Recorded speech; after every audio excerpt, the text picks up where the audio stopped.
Hey everyone, thanks for joining us. This is actually now our 8th installment of the Homes and Money Realtor Mastermind. I have a guest that, to be honest, I've heard a lot about. I've had maybe 1 or 2 transactions with her, but Amy Markowski has agreed to join today, and I'm excited to hear what she has to say. She's had a lot of activity happen within her team, her brokerage, and her profession here over the last 6+ months. And they were featured in the Real Producers magazine recently, and so I'm excited to hear from her. So Amy, welcome. Thank you. I appreciate it. Yeah. So my first question, and some people know this already, I don't, so I'm curious, where are you from? So born and raised in Butler County, lived here my entire life. I went away to college in Tennessee. So for 4 years I was there and then moved back to Ohio. Awesome. Where in Tennessee?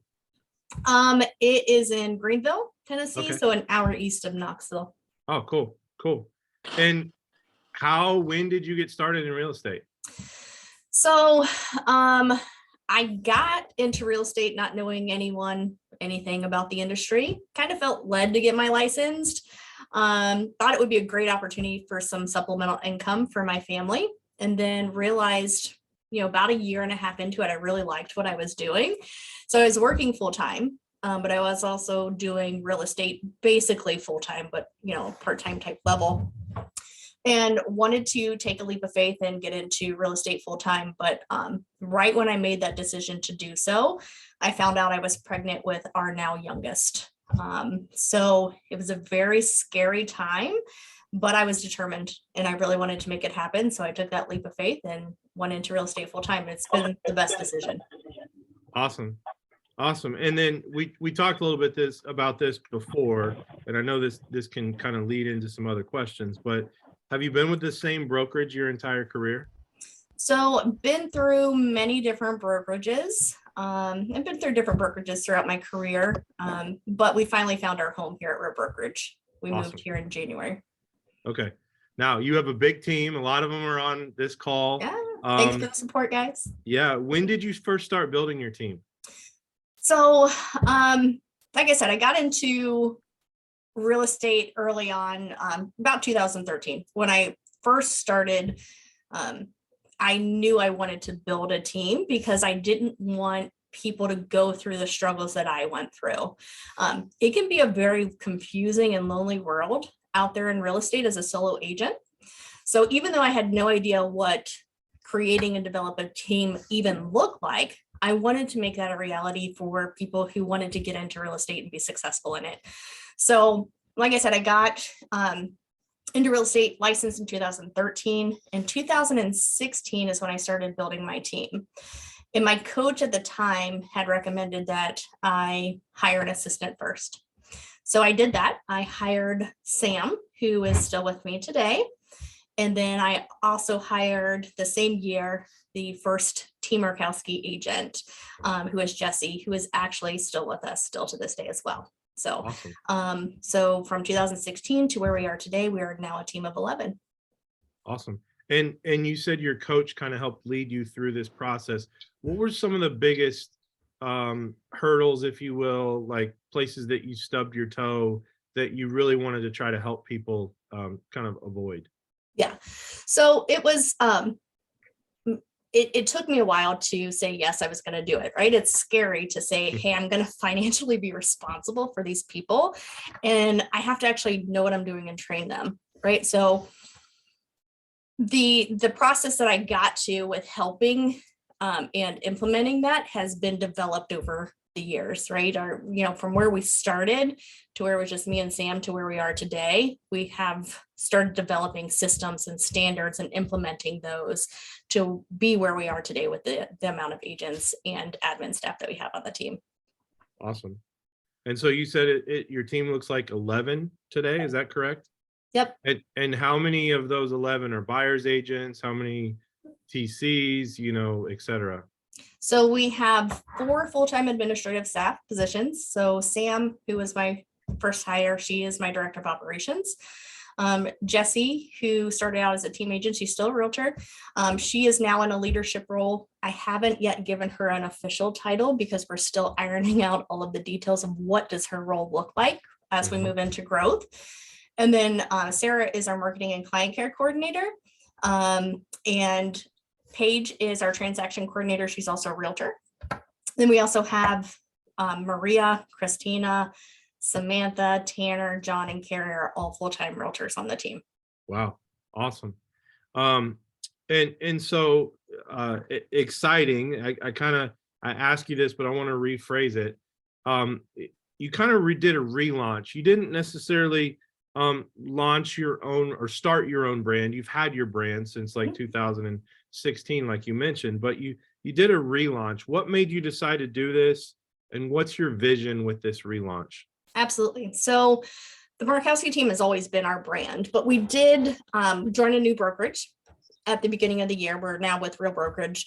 And we realized that, you know, especially as agents, we wanted more out of our time, our efforts, and our energy, right? So that we are the ones that reap the reward of, you know, what that has to offer.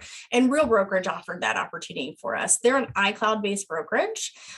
They're both national and international. And not only did the culture make sense for how we operate our business, they have a great culture, but they have an amazing business model. So again, it was, you know, it made sense for us as a team because the splits made sense, but also having the opportunity to earn additional income streams through revenue share, through equity opportunity was just the icing on the cake. So we couldn't be more happier with being with Real.Mortgage. Awesome. Okay, this is a new question, and if you guys have been on these masterminds before, I've been asked this before, so I'm curious. Amy, you have your own private office now, like, and not just like where you're sitting right now, but I believe it's a private space. And what do you feel like is the big kind of advantage to having that, like key differentiator, et cetera? What's the vision behind that? Absolutely. So I've always wanted a space for the team, right? We started out as one office in my house when I first brought on Sam. Then we graduated to the basement of my house. Then we found a temporary space to work from. But I always wanted a place that we could grow into and we can grow from. So I bought the building back in May of this year, spent 5 months, 5 tedious months of renovating it, but it was absolutely worth it. So it gives, you know, a space that the entire team can come and feel a sense of pride and ownership in. It gives us the opportunity to have closings. It gives us the opportunity for events for our forever friends, for trainings for the team, and just for future trainings coming up as we continue to grow.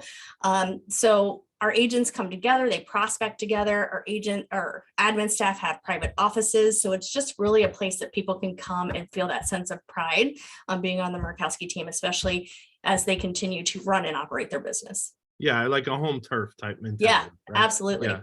Okay, cool.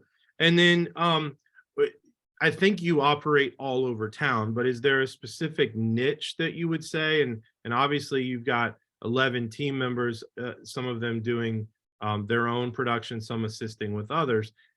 How do you kind of divvy that up? And is it based on niche? Is it based on location, et cetera? Yeah, so our niche is really relationships. We are a relationship-based team. We help anyone that needs our assistance. You know, it could be first-time home buyers, it could be an experienced buyer or seller. So, you know, anybody that needs our assistance, we're here to help. We cover the entire Cincinnati area, heavy emphasis on Butler County. We go all the way up to Dayton. So our team agents help with buyers and sellers. It's not specific to, we only have buyer agents or we only have those who help with sellers. So the agents on the team have the ability to grow their business any way that they want to. Okay. And if there's a specific niche that, you know, a specific team member might have, we're here to help support that and develop that as well. Yeah, and as you've grown from 1 to now 11, how has your role changed in like each transaction? Like, what's your level of involvement? the delegation, et cetera? Yeah, so that's a great question. I would say I probably wear many hats, right? I am still a realtor in production. I am the CEO for our real estate business, and I am the lead agent for the team. In addition to being a mother of 10 kids, 6 of them still at home, and a wife to an amazing husband. Yes, I do wear many different hats, and I am highly involved with the team. But I am one person, which is why we're spreading out leadership to be able to really funnel in on, the different things that we need to strategize in to make everybody more successful in their role on the team. You said 10 kids, right? I heard you correct? Yes. 10 kids. Wow. Is mine, ours in there. I did not birth 10 of them. I promise Okay. you, I've only birthed 4 of them. Samantha Markowski is actually a stepdaughter. She's an agent on the team. So she is one Wow. of the 10. That's still, I mean, you're managing like 2 equal sized families here. Your home family and the team, and that's impressive. That's awesome. So as a high transaction, like based on number of counts and closings, et cetera, how do you delegate the responsibility to the team and still close so many transactions? I think like being a top producer, which is who most of the people on this call are, there's always this constant shift of how do I remain involved, but yet build this team that can support and generate referrals, et cetera, et cetera, et cetera. How would you say you're best at doing that? So it is always a balancing act, right? Because like you said, I'm still in production. So with wearing many different hats, I have many different things that I have to focus on. I would say my personal production is based off of repeat referral business. So it's being able to understand my audience and my clients to be able to nurture and convert at a very high level so that I'm still able to handle the responsibilities of everything else I have going on. We have dialed into our systems and our structures, our value proposition as the team, to really offer those other opportunities to the team. And we really focus in on metrics so that we can help them with conversion so that they can be very successful with their business as well.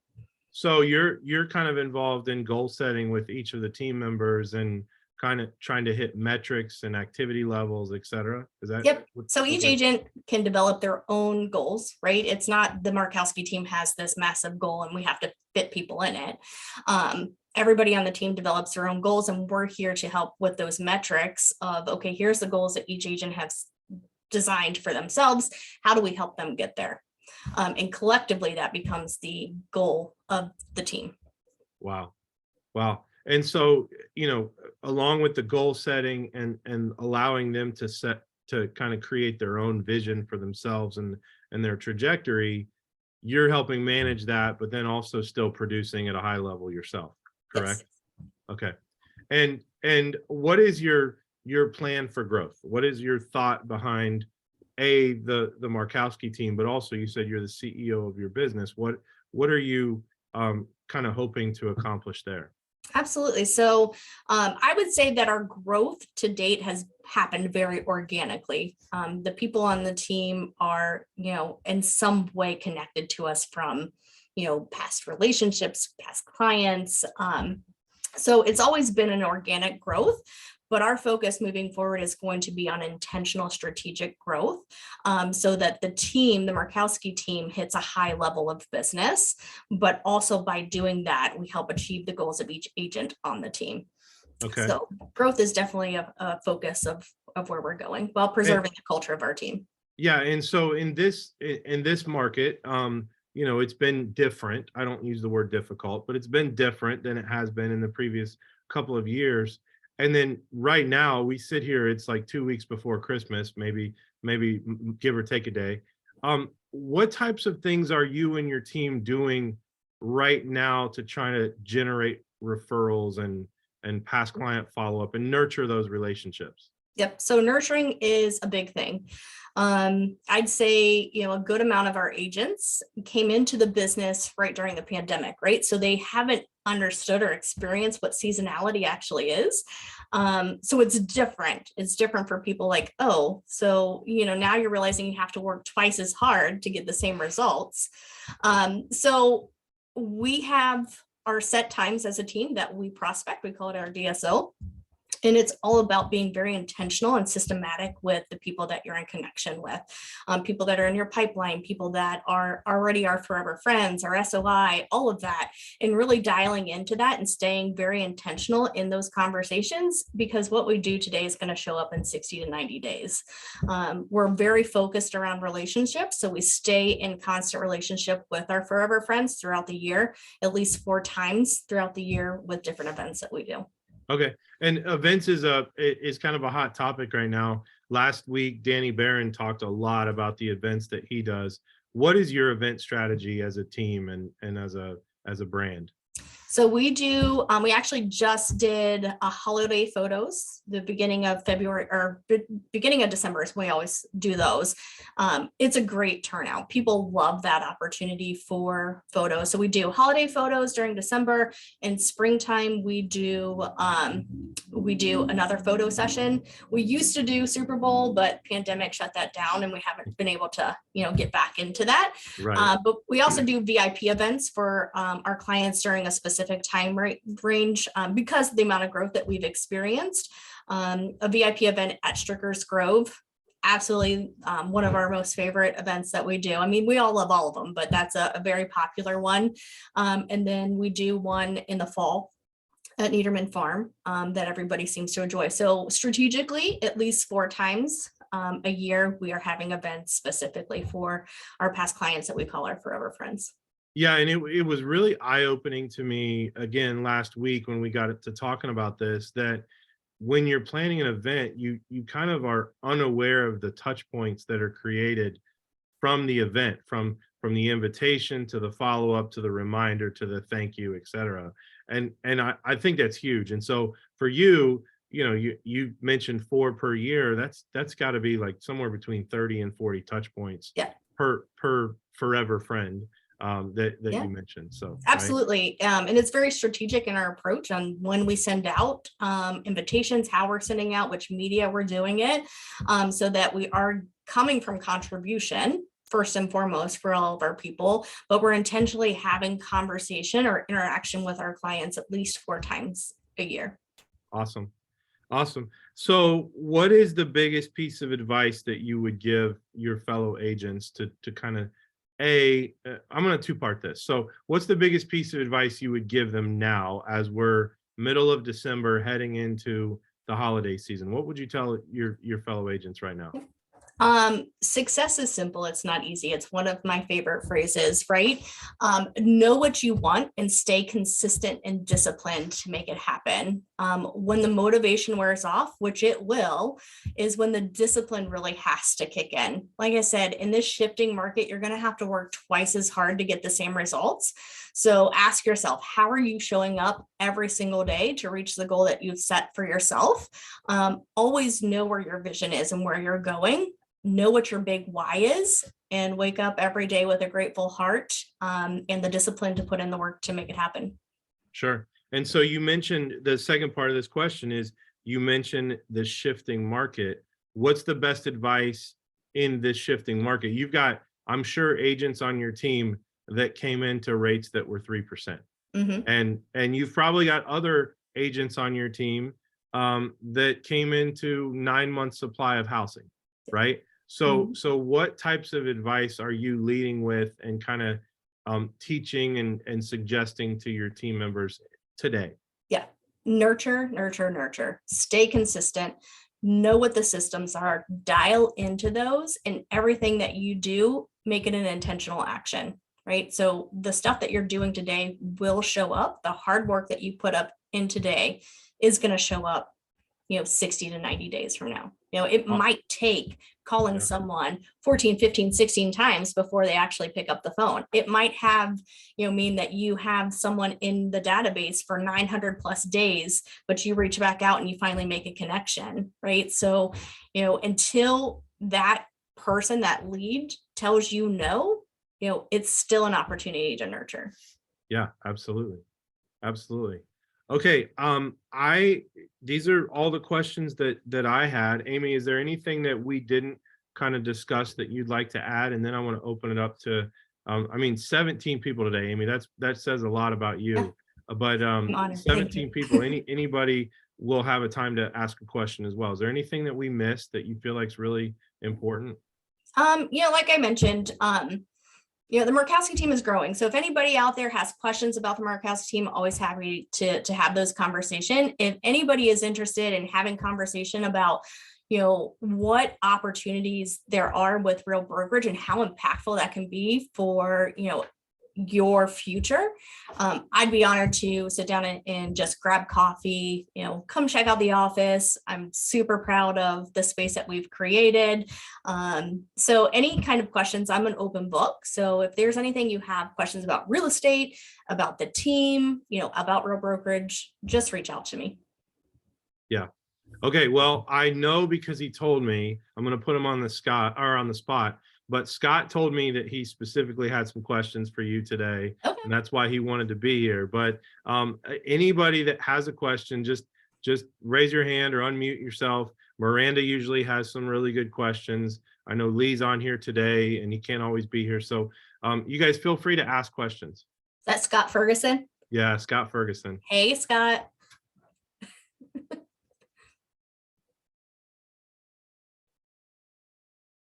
Anybody have questions? I do. Okay.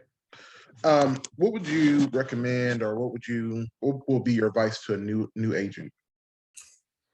A new agent, know what your goals are, what you're getting into. Like I said, real estate school teaches you exactly what it takes to get licensed and keep your license, but I found that big discrepancy in they don't teach you how to become a realtor.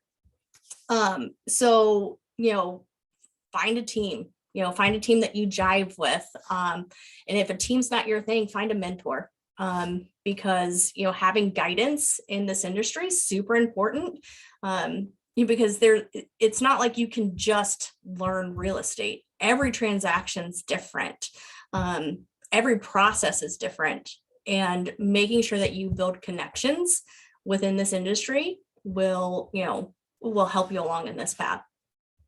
Yeah, and maybe you can elaborate on that for a second. We talked about the things that you kind of bumped your head against and early on in your career. What are some things that you might tell a new agent, to watch out for? Mm-hmm. Know what you're doing, right? Like, people are trusting you to be their guide in their real estate journey. They're really trusting that you're the advocate, and you need to learn everything that there is about this industry so that you're providing the proper guidance, right? Know your contract, know what it's like for an inspection and a defect notice, know the process and how to communicate with all of that, and make sure that you have the support and people who are actually training you, so that you can be the best version of yourself in real estate. Awesome. What other questions do we have? I got another question. Okay. Amy, you said you hired an assistant in the very beginning. How did that work for you? That cost wise, how did you plan everything out? Can you just kind of elaborate on it? Yep. So I hired my assistant, paid per hour. And quite honestly, I had no idea what I was doing, but we worked through it, right? It's like, well, what is it that, what is that you need? But making sure that you have the training. I was very thankful that I had at least assistance with getting her trained in some of the systems, right? But when you hire a great assistant, that assistant will help pave the way for where you want to go, like whether you want to grow beyond just your assistant or whether it's just you, but knowing where your vision is going and what systems and standards that you need to implement so that if you are going to grow a team, that it is a very streamlined process. Yeah. And I think one of the things that we've talked about, even Scott Euler, one of the first guests, was that sometimes the mistake is that you hire somebody just like yourself, right? And that's not what you need, right?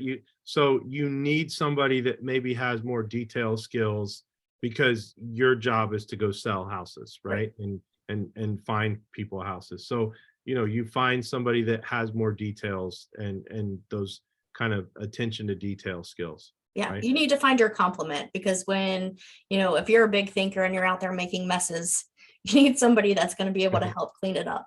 Right. So definitely don't hire the same person as you. That's just a recipe for disaster, but really hire someone that is going to get you to where you want to be. Right. And, don't hire out of necessity.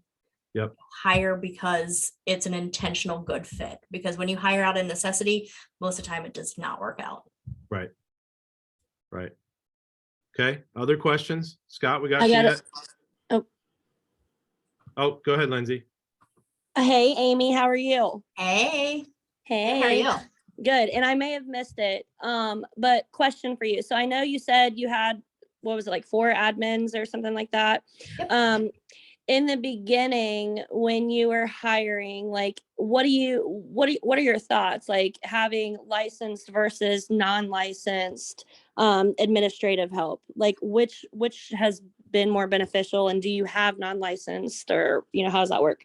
So I do have 9 non-licensed assistants. You just have to be very careful on what they do in that regard. Obviously, with the licensed admin staff, they're able to act more freely, as long as they're staying within the standards of the team. So to me, when I was hiring someone that was licensed wasn't important to me at the time, but it does create that level of security when having those different conversations. So you just have to, pick and choose what's important to you and just know how to navigate through it, whether they're licensed or not. Great. Thank you. Absolutely. I have know a Scott's question. go ahead. Yeah. On your team, who's your favorite agent? Funny. You're not putting me in that position. Yeah, this is recorded, so we're going to give her a pass on this. They're all Okay. fabulous. Yeah. So Amy, Scott's having some technical difficulties, but his question is, what have you personally done with your production to adapt in this changing market? So, a lot of my focus for the last 6 weeks has been, like I said, I wear many different hats. So my focus has not necessarily been full on production from my standpoint, because my business comes from repeat referral. So I take the opportunities as they're presented to me, and I'm very, very thankful there are people who, trust me and refer people to me. But my focus has been more on the CEO part of things for the real estate business, and really growing to this team to the level that I know that they have the full potential to adapt to. But going back to your question on production, it's the same thing that I tell the agents on a team. You need to be really dialed into your systems, really have to nurture, because you're going to have to work twice as hard to get the same results, right? We're just not in the same kind of market we were in the pandemic. People are now going to have to go back to the way that we were and really strategically work for the business that we have. Yeah, I was talking to somebody earlier this week, and when you're not having opportunities every day, like when loans aren't or houses aren't falling from trees, like we had in 2020 and 2021, it's a lot like being an Olympic athlete, right? You only have competition every couple months, or maybe even every couple years, and every day you have to be doing something productive to get you to that next event or competition. Right? Absolutely. Yeah. Yep. Discipline and consistency in everything that you do. And planting seeds. You're constantly having conversations that will eventually keep you top of mind for them to need you. Mm-hmm. So, other questions? I do. Amy, what do you do when you find yourself just in a rut situation, when you were by yourself, when you were a single agent, where you've just exhausted all of your resources and you just cannot get yourself past that boulder? What did you do to get yourself past that boulder? I've experienced that several times throughout my career in different phases, right? And it's all about always remembering, where am I going? and how am I showing up today in order to get closer to that vision that I have, right? And knowing that the things that I'm going through today are only temporary, right? So controlling the things that I can control and really staying hyper focused on the things that I can do and what impact I can make on a daily basis to get to ultimately my end goal, my big why, my big vision of where am I going. Awesome.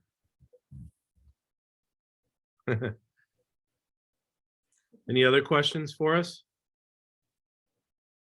I have another one. We talked about this on the pre-call.